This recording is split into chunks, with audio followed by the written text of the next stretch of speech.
জানেন তো, মা একটা কথা বলতো, কোনো জিনিস বেশি যত্ন করে আগলে রাখলে সেইটা তাড়াতাড়ি হারিয়ে যায়।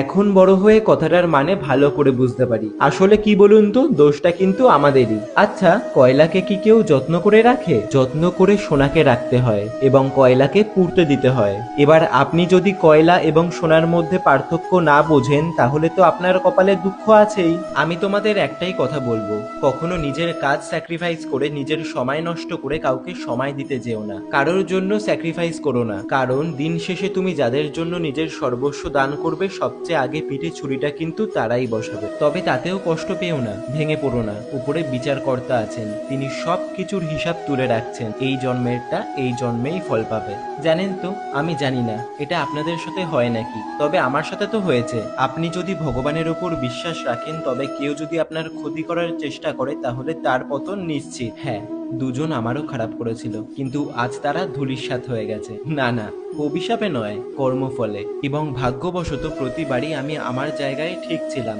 আর তারা ভুল ছিল বলেই আমি মাথা উঁচু করে তাদের সামনে দিয়ে যেতে পারি, দিন শেষে শান্তিতে ঘুমাতে পারি এবং তোমাদের সুন্দর সুন্দর কাজ উপহার দিয়ে যেতে পারি। ক্ষমা করা মহৎ গুণ, কিন্তু বেঈমানদের কখনো ক্ষমা করা উচিত নয়। জানেন তো, আমরা সবাই ঠাকুর মানি, ভগবানে বিশ্বাস করি, কিন্তু যারা বেশি লোক দেখানো ভগবান বিশ্বাস করে, ভগবান মানে, আসলে ভেতর ভেতর তারাই কিন্তু সবচেয়ে বেশি কুৎসিত মনের হয়। তারাই সবচেয়ে বেশি মিথ্যা কথা বলে, তারাই সবচেয়ে বেশি অন্যকে নিয়ে হিংসা করে। আচ্ছা, লাভ হয় এমন ভগবানের প্রতি ভক্তি রেখে?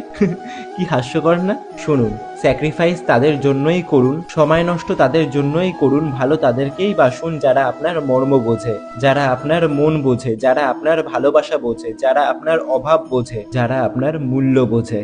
জানেন তো, ঝড়ের সময় ধুলো যতই হাওয়ায় উড়ুক না কেন, হাওয়ার গতি কমলে ধুলোকে কিন্তু মাটিতে এসেই পড়তে হয়। যাই হোক, নতুন কলকার ক্লাস শুরু হচ্ছে 10th মে থেকে ব্যারাকপুরে। কয়েকদিনের জন্য সোশ্যাল মিডিয়া থেকে বিরতি নিচ্ছি, আবার হয়তো খুব তাড়াতাড়ি দেখা হবে।